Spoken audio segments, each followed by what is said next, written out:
دعوت اگر سمجھو گے کہ امت کی بھلائی ہماری بھی بھلائی، امر بالمعروف نہی عن المنکر، کہ فرمایا علامہ نووی رحمۃ اللہ علیہ فرماتے ہیں کہ امر بالمعروف نہی عن المنکر اگر چھوٹ گیا تو سمجھ لو گناہ کبیرہ ہم کر رہے ہیں، گناہ کبیرہ کر رہے ہیں۔ سب سے پہلا کیا ہے کہ برائی کو دیکھتے ہوئے آدمی، برائی کو دیکھتے ہوئے آدمی زبان سے ٹوکے تو صحیح، ہاتھ سے روکے تو صحیح، نہیں ہے تو کم سے کم دل میں تو برا سمجھے۔ یہ آخری درجہ ہے، دل میں برا سمجھنے والا آخری درجہ ایمان کا ہے۔ ہم تو اس سے بھی آگے جا چکے، میرے گھر میں میری فیملی برائی میں مبتلا ہے، دل میں برا نہیں سمجھ رہا۔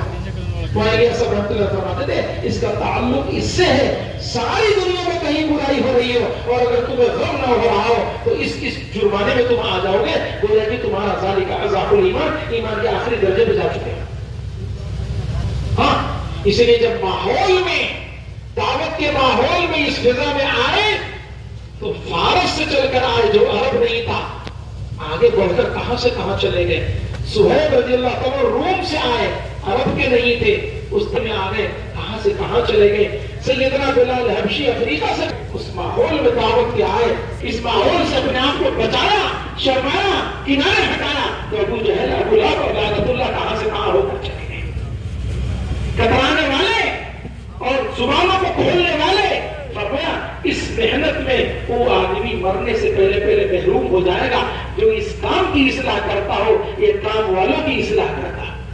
دو چیزیں جس کے اندر آ جائیں گی نا، دو چیزیں جس کے اندر آ جائیں گی، دو چیزیں، کان کھول کے سن لے، باہر سے اندر تک سب کان کھول کے سن لے، دو چیزیں جس کے اندر آئیں گی کہ اس کام کی اصلاح کرو، یہ کام کرنے والوں کی اصلاح کرو۔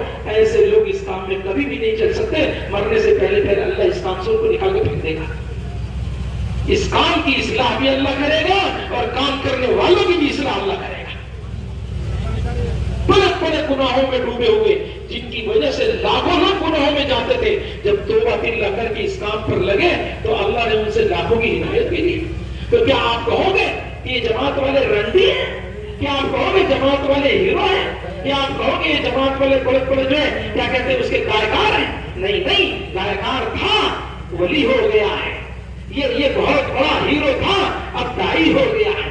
یہ بڑی ہیروئن تھی، یہ گناہ کرانے والی تھی، کرنے والی تھی، لیکن آج یہ داعیہ ہو گئی ہے۔ یہ اس کی تحقیق نہیں چھوڑتی، اس کے جو کوئی اللہ کا حکم نہیں چھوڑتا اور اس کی وجہ سے لاکھوں دین پڑا ہے۔